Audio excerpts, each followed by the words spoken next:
Everyone, আজকে আমাদের বাড়িতে রান্না হবে আলুর পরোটা আর আলুর দম। তো পুরো রান্নাটা তোমরা দেখতে থাকো। তো আলুটা আজকে সেদ্ধ করে নিয়েছি, সেদ্ধ বসিয়েছি, আলুটাই মাত্র।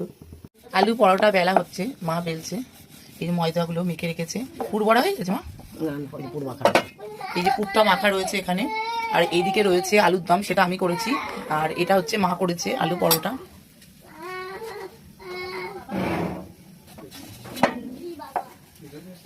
অনেকদিন পর ফার্স্ট টাইম মানে আলু পরোটা খাচ্ছি।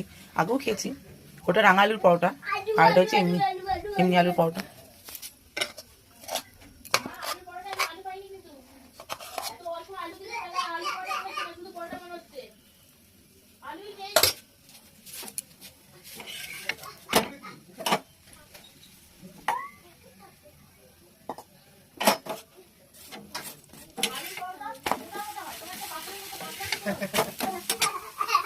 মোটা মোটা বেশ